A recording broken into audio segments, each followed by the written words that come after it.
샬롬이라는 말은 이제 평화라는 뜻인데요. 예루살렘 할 때 예루살렘도 샬롬에서 나온 말인데 예루살렘은 평화의 땅이라는 뜻입니다. 평화의 도시. 역설적으로 평화가 없는 도시. 지금까지 이스라엘에서 예루살렘은 많은 사람들이 차지하고 싶어하는 땅이 되었습니다.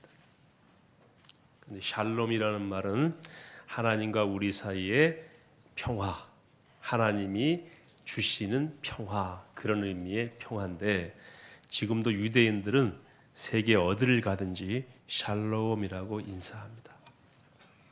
예루살렘에 혹시 가셔서 가게 들어가실 때 샬롬하고 인사하시면 좋아합니다. 아까 우리 어떤 어르신이 저한테 샬롬하고 인사하셨는데요. 굉장히 많은 의미가 있어요. 안녕이라는 의미뿐만 아니라 하나님이 우리의 평화를 지켜주십니다. 하나님과 우리가 평화롭습니다. 그런 의미가 다 내포된 그런 인사말이 샬롬입니다. 오늘 설교 제목이 무엇입니까? 유대인의 나음인데요. 유대인은 누구일까? 야곱의 이름이 야복강 씨름 이후에 뭘로 바뀝니까? 이스라엘로 바뀝니다. 이스라엘은 그 하나님의 이제 하나님과 사람이 겨루어서 이겼다. 그래서 끝에 엘자가 들어가면 다 하나님이라는 뜻이 있어요. 그 사무엘, 요엘, 이스라엘 그런 그 이름 풀이에 들어가면은 하나님이라는 의미가 있는데 야곱이 하나님과 더불어서 이렇게 겨루었다라고 하는 그 결과로 얻어진 이름이 이스라엘입니다. 이 야곱이 이름이 이스라엘로 바뀐 다음에 그 12 아들로 이루어진 민족 공동체 이름이 이스라엘이 된 거예요. 그러니까 한 사람의 이름이 민족의 이름이 되고 나라의 이름이 되었는데 여러분 잘 보세요. 그 나라의 이름이 가장 오래간 나라 중에 하나가 이스라엘입니다. 대한민국 얼마나 됐죠? 70년입니다. 미국은요? 한 200년. 이탈리아 150년밖에 안 됩니다. 터키 기껏 해봤자 한 몇백 년 안 됩니다. 중국 한 몇십 년 안 되죠. 그전에는 청나라였습니다. 이스라엘, 이집트, 일본 뭐 이런 나라들이 적어도 한 1000년 이상은 간 것 같아요. 그러니까 이스라엘이라는 나라를 하나님이 어쨌거나 유지시키는 이유가 있는 것 같습니다. 이스라엘이 실제 그곳에 있다. 하나님이 이스라엘을 통해서 일하셨다라는 것을 계속해서 말씀하시는 것이 아닌가 하는 생각이 듭니다. 물론 이스라엘이 나라 이름이 이제 48년에 독립이 됐습니다마는 2000년 동안 없었지만은 민족은 그대로 전 세계에서 유지되어 오다가 지금도 그 이름을 쓰고 있으니까 어쨌든 그 이름을 지속적으로 쓰고 있는 나라 중에 아주 오랜 나라가 이스라엘입니다. 이스라엘이 예수님 오시기 931년에 이제 반란에 의해서 남북으로 나뉘게 되죠. 다윗 왕, 그다음 다윗의 아들이 르호보암인데 르호보암이랑 이름이 비슷한 여로보암이 반란을 일으켜서 나라를 뚝 잘라가지고요 북으로 이제 남북으로 나뉘게 됩니다. 이걸 남북 왕조 시대 이렇게 말하죠. 그 이전은 통일 왕국 시대. 그래서 이 북쪽으로 간 12지파 가운데 10지파가 북쪽으로 갔는데요. 굉장히 많은 땅을 차지했고 남쪽은 예루살렘을 포함하고 있지만 그래서 요지를 포함하고 있지만 땅도 많지 않았고 지파도 몇 지파예요? 2지파인데 남북으로 공통으로 레위 지파는 가지고 있었어요. 왜냐하면 레위 지파는 거기에 속하지 않고 각 지역에 흩어져 살았기 때문에요. 그래서 2지파가 공식적으로 남쪽에 이제 이렇게 살게 됐는데 이 남쪽에 살았던 2지파가 유다 지파와 또 하나 어디죠? 야, 너무 잘하시네. 베냐민 지파인데 사사 시대에 레위인의 첩을 베냐민 사람들이 죽인 이후로 모든 지파 사람들이 베냐민 사람들을 죽여요. 그래서 베냐민 지파가 다 없어집니다. 거의 없어져요. 우리가 잘 아는 이 로마서를 쓴 바울은 무슨 지파입니까? 베냐민 지파예요. 있긴 있어요. 그러나 거의 없어서 유다 지파와 베냐민이 합했지만 그냥 유다라고 부르게 된 거예요. 남쪽을 유다, 북쪽을 그냥 이스라엘. 그래서 우리가 통상적으로 북이스라엘, 남유다 이렇게 부르다가 722년에 BC 722년에 이스라엘이 멸망하죠. 지금의 시리아. 시리아도 굉장히 오래가는 나라입니다. 그 당시 우리 성경에는 아수르라고 돼 있죠. 멸망하고 남쪽 유다는 586년에 어디한테 멸망합니까? 멸망당합니까? 바벨론. 지금의 어디입니까? 지금의 이라크입니다. 이라크. 페르시아가 지금의 이란이고요. 바벨론은 이라크. 그 멸망을 당하고 바벨론은 포로로 끌려갔다가 70년 이후에 돌아와서 다시 그들이 이제 유다인들만의 종교다라고 해서 그들이 섬기는 종교를 유대교다라고 부르면서 예수님 때까지 오게 된 것입니다. 그러면 오늘 여기서 유대인의 나음이 무엇이뇨 할 때 유대인은 두 가지 의미가 있어요. 하나는 혈통적으로 지금 말하는 유다 지파를 중심으로 한 남쪽 유다. 내용상으로 보게 되면 이스라엘 전체를 말할 수가 있는데 로마서를 기록할 당시에는 이스라엘 전체가 존재하지 않았으니까 그냥 유대인이라고 불렀다고 이해하시면 되겠습니다. 오늘 설교 좀 어렵죠? 괜히 오셨죠? 이 정도는 말씀을 드려야 다음 말씀을 드릴 수가 있습니다. 그러니까 넓게 보면은 이스라엘, 좁히면은 유대인, 그들의 유익한 점이 도대체 뭐냐? 지난주에는 막 비판했잖아요. 너희들은 뭐 하는 사람이다. 함부로 정죄하고 사람을 뭐로 평가했습니까? 외모로, 혈통이나 이런 걸로 평가하고 유대인 아니면 다 지옥에 뭐라고 그랬습니까? 땔감이라고 저주하고 폄하하고 그런 거 잘못된 거다. 그런데 오늘 와서는 유대인이 좀 나은 게 있긴 있다. 그럼 뭐라고 말씀하고 있습니까? 우선은 그들이 하나님의 말씀을 맡았다. 이렇게 표현하고 있습니다. 여기서 유대인의 나음이라고 하는 말의 의미는요. 그 원래의 의미는 탁월함이라는 뜻이에요. 탁월함. 유대인의 탁월함이 뭐냐 이런 뜻입니다. 하나님 말씀을 맡은 것은 유대인의 탁월함이다. 이걸 좀 더 자세히 설명드리면요, 비교해서 남은 부분이 있다라는 의미가 있어요. 예.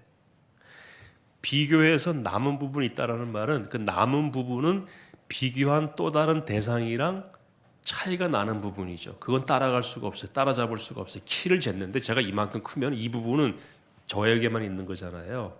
유대인에게만 있는 탁월함이 있는데 그건 뭐냐면은 하나님의 말씀을 맡았다. 하나님 말씀을 맡았다라고 하는 것의 의미가 또 두 가지가 있어요. 하나는 하나님 말씀을 진짜 유대인이 맡아서 기록했습니다. 여기서 말하는 하나님의 말씀은 구약 성경입니다. 그렇겠죠? 신약은 나오지 않았잖아요. 이제 막 쓰고 있는 중이니까요. 구약 성경의 거의 100%를 이스라엘 사람이 기록했습니다. 이건 대단한 축복입니다. 다른 어떤 민족하고 비교해도 어떤 거예요? 탁월함이에요. 비교했을 때 이만큼이 남아요. 머리 좋기로는 한국인도 둘째가 하라면 서럽죠. 우리 굉장히 머리 좋잖아요. 그런데 유대인을 따라갈 수 없는 것은 그들은 남는 게 뭐예요? 하나님 말씀을 기록한 겁니다.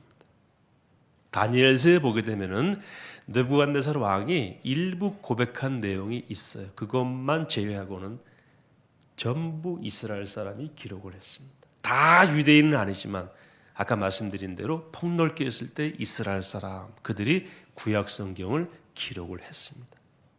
그게 유대인의 나음이다 라는 뜻입니다.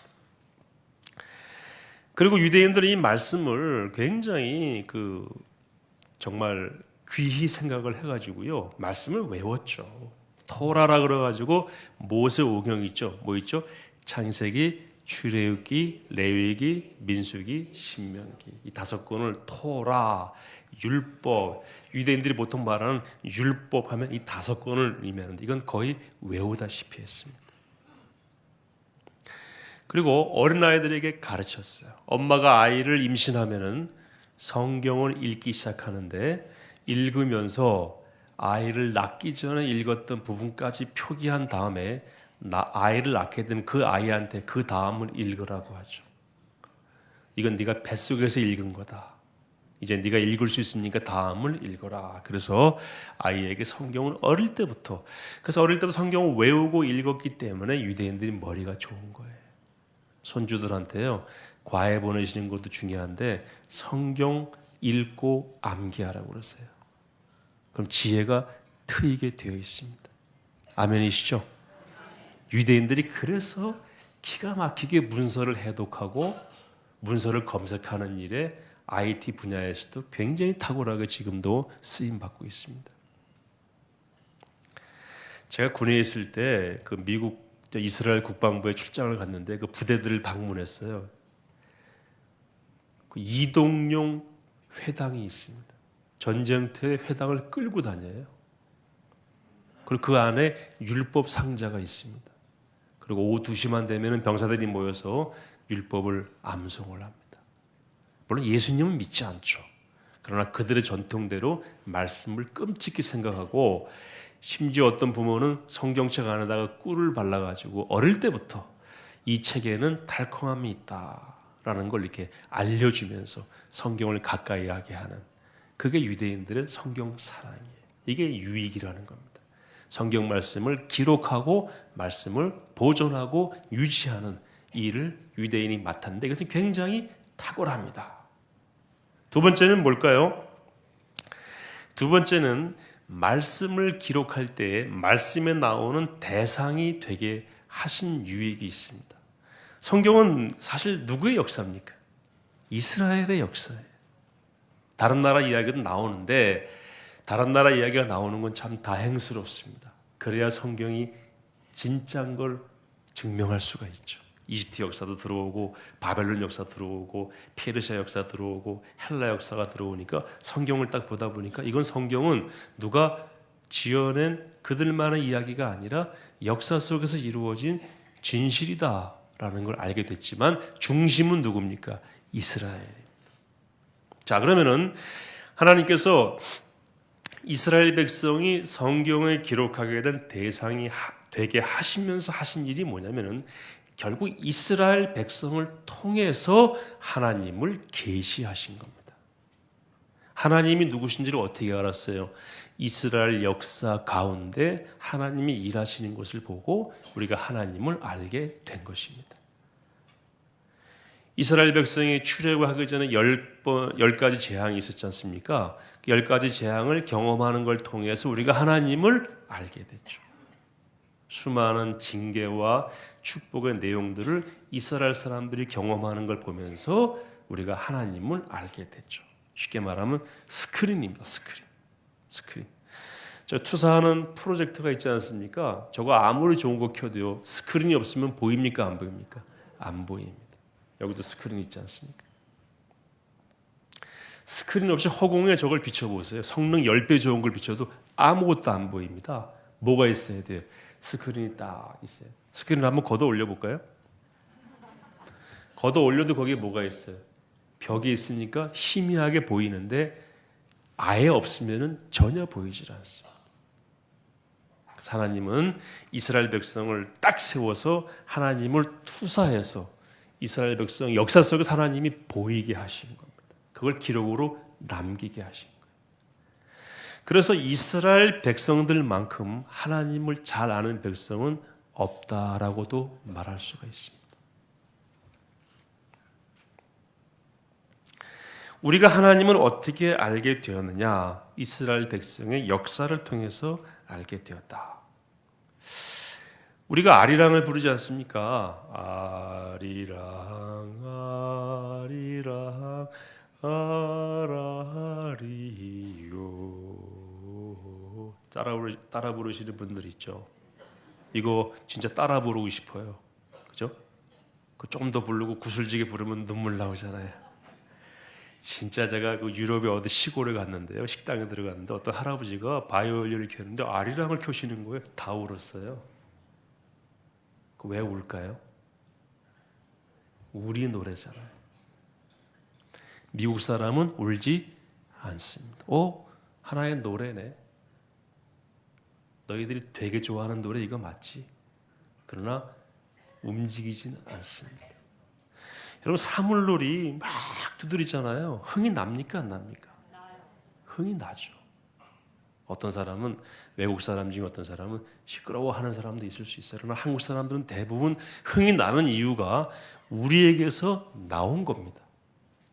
그래서 우리를 움직입니다. 우리를 타치한다고 그러죠. 이스라엘 백성들의 역사 속에서 경험한 하나님이 있어요. 그래서 그들은 하나님에 대해서 우리보다 훨씬 살갑게 반응합니다. 그게 유익이라는 거. 그거 탁월하면 우리가 따라갈 수가 없어요. 그래서 지금 유대인이면서 예수 믿는 사람들을 메시아닉 주 이렇게 얘기를 합니다. 메시아를 만난 유대인이다 이렇게 말할 수가 있는데 그분들은 주이시 크리스찬이라고도 얘기를 합니다. 이분들의 예배는 우리하고 같겠어요? 다르겠어요? 달라요. 그들에게 모든 시편은 뭐와 같습니까? 아리랑과 같습니다. 움직입니다.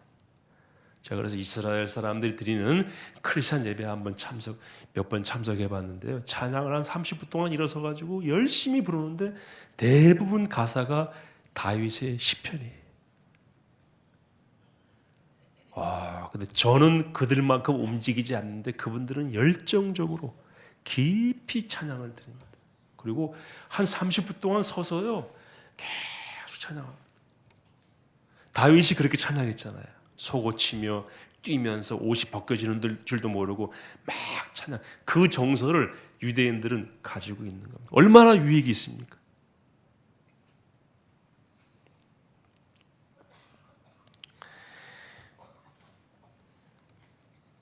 저는 그래서 제가 다녀본 나라 중에 가장 마음이 편한 나라가 이스라엘입니다. 저 이스라엘 가서 살고 싶어요. 한 6개월, 1년 살면 참 좋겠다는 생각이 들 때가 많았는데 이스라엘을 다니면은 조금씩 유대인의 유익의 파편을 맛보는 느낌이 듭니다. 이 식물은, 이 나무는, 이거 감람나무네. 우리나라에 감람나무 있습니까? 감람나무 우리말로 뭐라 그러죠? 올리브나무라 없잖아요. 예수님이 마지막 기도하셨던 겟세마네 언덕 위에 올리브나무가 있습니다. 그 올리브나무의 수령이 1000년에서 많게는 길게는 1억 년이에요. 그래서 지금 있는 그 올리브나무는 예수님을 봤을 수도 있습니다. 그 올리브나무 숲에 들어가 가지고 있어 보세요. 유대인의 유익이 조금은 느껴지는 겁니다. 이게 유대인의 유익이라는 겁니다.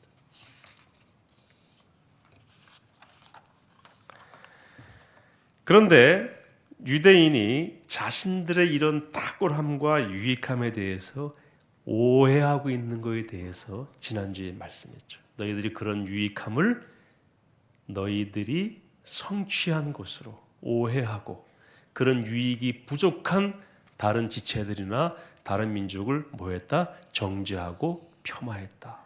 그건 잘못된 것이다. 잠깐 그러면은 왜 그런 얘기를 할 수 있는가 좀 설명을 드리겠습니다. 유대인의 기원 아까 말씀드린 대로 야곱의 12아들 중에서 넷째 아들 유다의 후손이죠. 그 야곱은 누구의 아들입니까? 이삭의 아들이죠. 이삭은 누구의 아들이죠? 아브라함의 아들이에요. 아브라함이 어디에 나옵니까? 물론 창세기에 나오죠. 제일 먼저 등장하는 곳이 어디냐면 창세기 11장의 26절에 족보가 나오면서 아브람이라는 단어가 딱 한 번 나옵니다. 그리고 12장에 넘어와서 하나님께서 아브라함에게 내가 내게 지시할 땅으로 가라 라고 말씀하시고 아브라함이 순종해서 가는데 원래 그 아버지 데라가 205세에 죽는데요. 죽기 전에 가고 싶었던 땅이 가나안 땅이었어요. 11장 마지막에 나옵니다. 그래서 아브라함이 그 말씀을 듣고 아버지가 가고 싶었던 땅 그냥 그곳으로 간 겁니다. 그거 외에는 아브라함이 한 것이 아무것도 없어요. 아브라함은 자녀도 없었고 75세에 포에버 중간쯤 되시는 분이었고 그리고 비겁했습니다. 야, 우리 가운데 그런 남자분 계신지 모르겠는데요. 아브라함이 그 바로 왕이 그 아내 사라를 취하려고 그럴 때 뭐라고 그랬어요? 내가 얘 오빠라고 취할 테면 취하라고 그랬죠. 혹시 그런 분 계신가요? 저는 그래서 사라가 정말 통 큰 여자라고 봅니다. 그걸 용서했어요.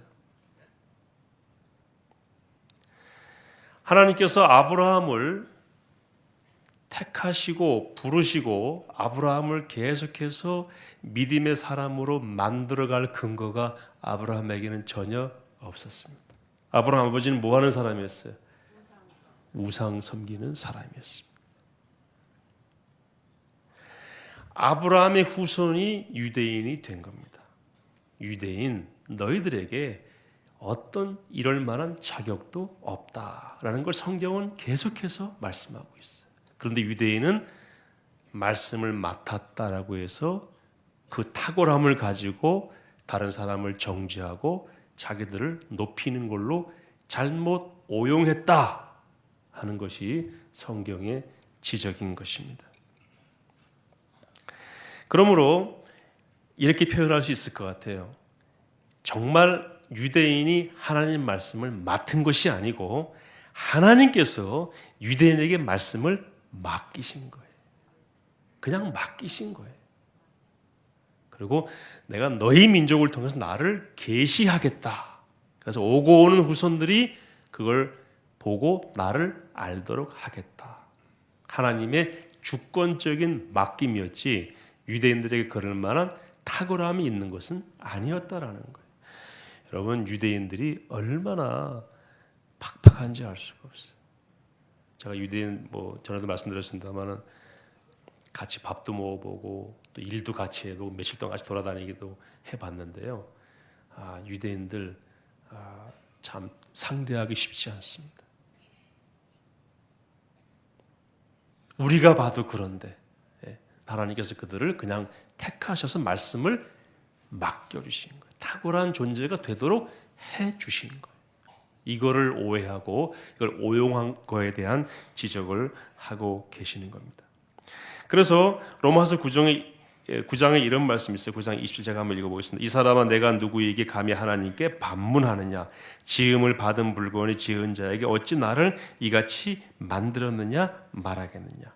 토기장이가 진흙 한 덩이로 하나는 귀 있을 그릇을 하나는 천이 있을 그릇을 만들 권한이 없느냐. 하나님 누구를 택하기도 하고 버리기도 하실 권한이 있으시다 라고 하는 말씀이죠. 그래서 하나님께서는 구약성경 전체를 선택과 유기로 볼 수 있도록 하셨습니다. 자 보세요. 아브라함의 아들들 누구와 누구였죠? 이삭과 이스마엘 중에 누굴 택하셨어요? 이스마엘은 유기 버리셨어요. 이삭에게는 택함 받을 만한 이유가 없습니다. 그냥 하나님이 그냥 택하신 거예요. 그 다음에 야곱과 에서 중에 누굴 택하셨습니까? 야곱을 택하시고 에서는 유기 버리셨어요. 그리고 야곱의 12아들 중에서 유다를 택하셨습니다.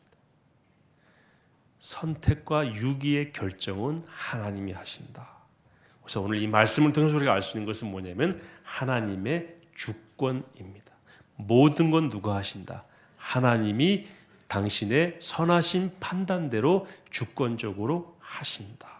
우리에게 뭐가 도래했을 때에는 그걸 맡은 나를 봐서는 안 되고 그걸 맡기신 하나님을 바라봐야 한다.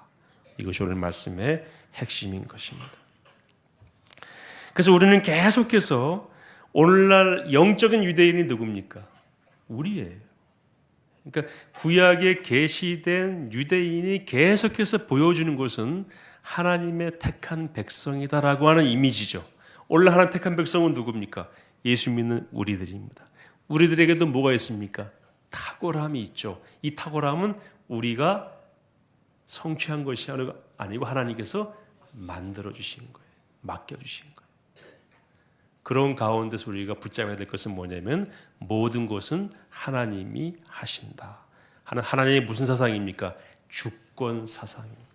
그래서 하나님을 인정하고 그 주권 아래 우리가 있다는 것을 고백하는 것이 오늘날 우리에게 주어진 탁월함, 우리에게 주어진 유익을 우리가 누리는 길이라는 것입니다. 고린도전서 15장 10절 말씀 우리 같이 한번 보겠습니다. 시작. 그러나 내가 나 된 것은 하나님의 은혜로 된 것이니 내게 주신 그의 은혜가 헛되지 아니하여 내가 모든 사도보다 더 많이 수고하였으나 내가 한 것이 아니요 오직 나와 함께 하신 하나님의 은혜로라. 이것을 인정하자라는 겁니다. 그 인정하지 않으면 어떻게 됩니까? 교만해지게 되고 남을 정죄하게 되는 겁니다. 그 다음 말씀 또 읽어보겠습니다. 잠언 3장 5절 6절 말씀 시작. 너는 마음을 다하여 여호와를 신뢰하고 내 명철을 의지하지 말라. 6절 말씀요. 너는 범사의 그를 인정하라. 그리하면 내 길을 지도하시리라. 아멘. 우리가 인정해야 될 것이 무엇입니까? 하나님의 주권이. 모든 건 하나님이 하신다.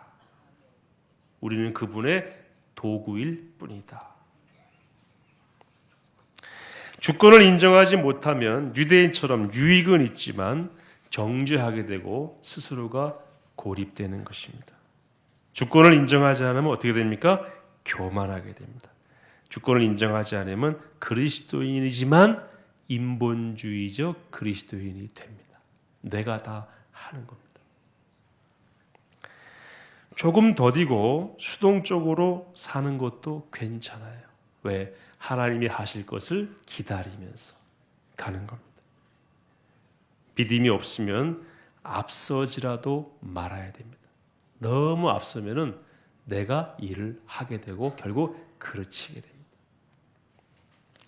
저희 꼬마아이가 초등학교 다니는 꼬마아이가 있는데 그 놀이터에 갔더니 그 아이의 친구, 초등학교 3학년이니까 아직 어리잖아요. 그 친구가 이렇게 저한테 이제 알고 그래가지고 인사를 했어요. 근데 그 옆에 있던 더 어린 친구가 제 아들이 저한테 아빠 그러니까 야 아빠예요? 그래서 내가 얘 아빠다 그랬더니 근데 머리가 왜 하얘요? 그러더라고요.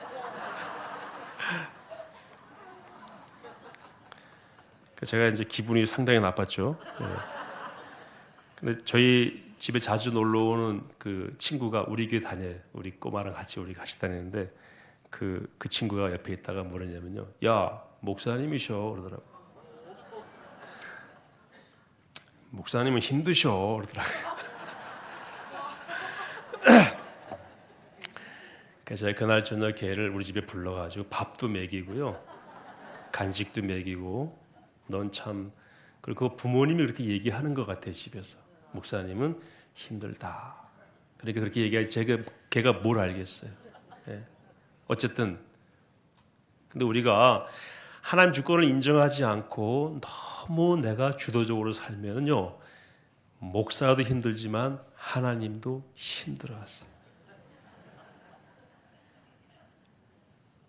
그래서 우리 담임 목사님들 말씀드리지만 하나님께 뭐 하라고요? 여쭤보라고. 왜? 주권은 누가 가지고 계시기 때문에 하나님. 이 주권을 온전히 인정하는 사람만이 기도할 수 있습니다. 이 주권을 인정하는 사람이 하는 기도가 믿음의 역사를 일으킵니다. 여러분 왜 하나님께 기도하세요? 주권을 인정하지 않으면 기도할 필요 없습니다. 하나님이 다 하시고 하나님은 그럴 능력이 있으십니다. 라고 하는 믿음이 없으면은 기도할 필요가 있습니까? 기도할 필요 없어요. 그걸 안 믿는 사람들이 내가 나서서 일을 하려고 그래요. 하나님 되게 피곤해 하세요.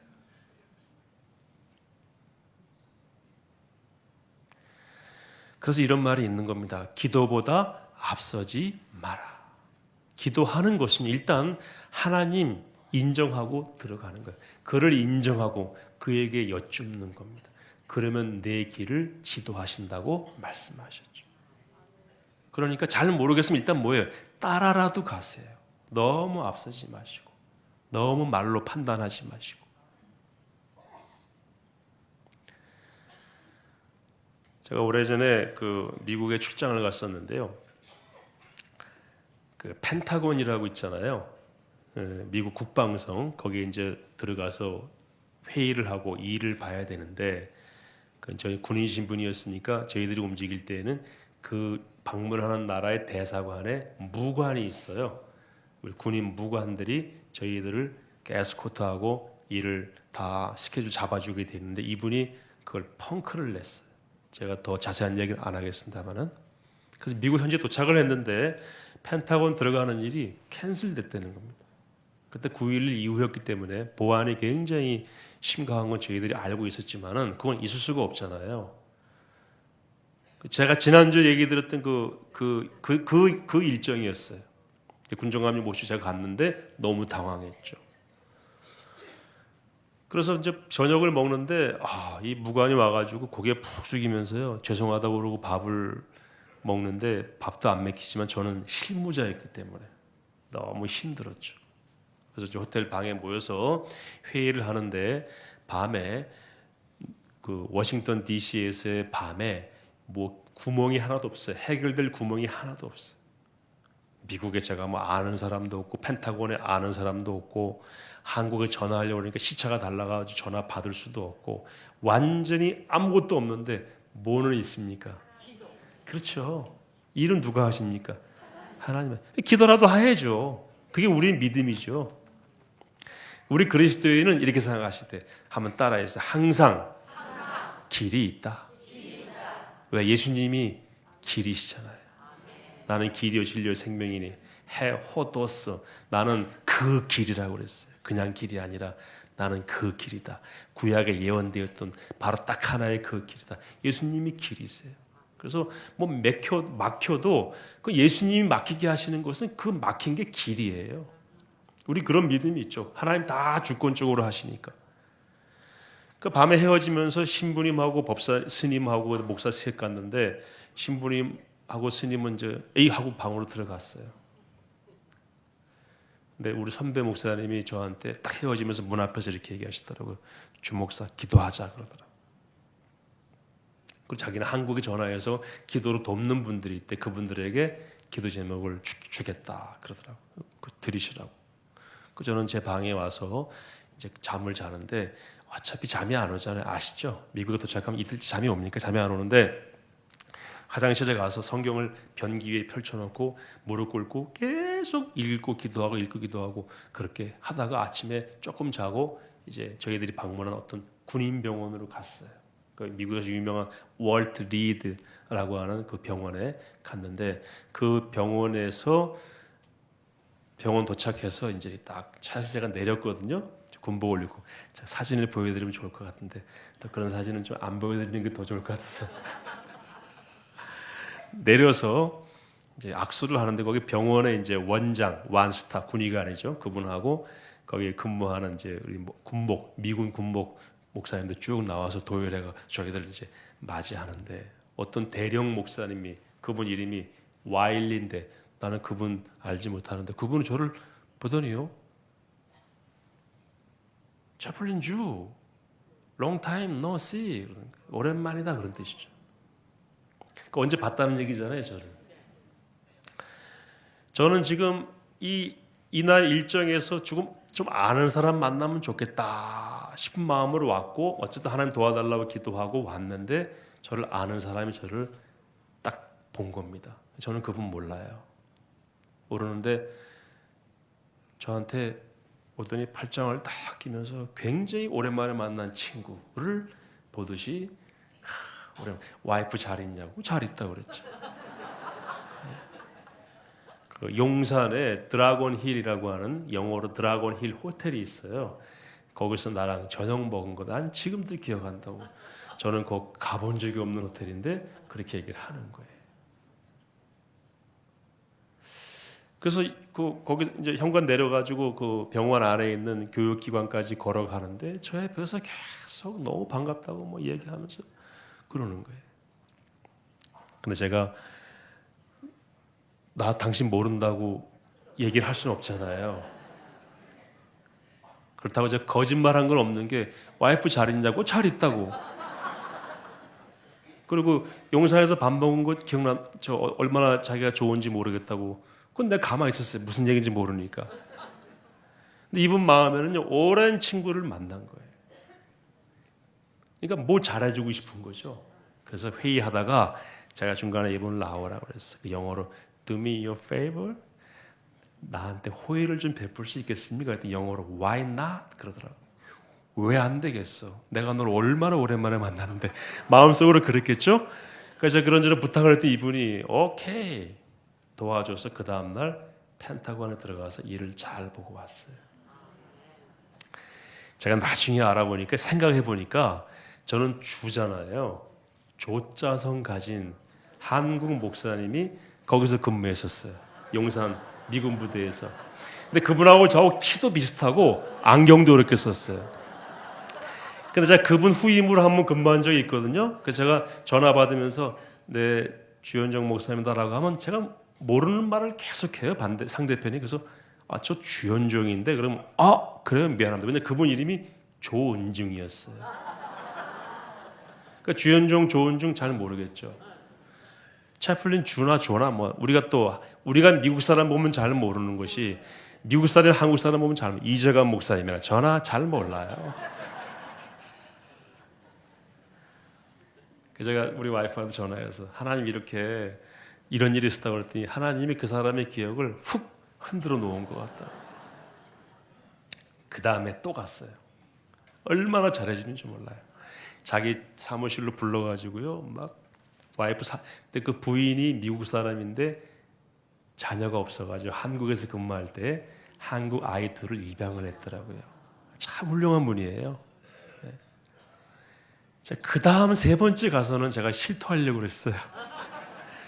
축구하다 다리가 부러져가지고 못 갔어요. 그리고는 아직 못 뵀는데 저는 지금도 그 생각하면은요 깜짝 놀랍니다.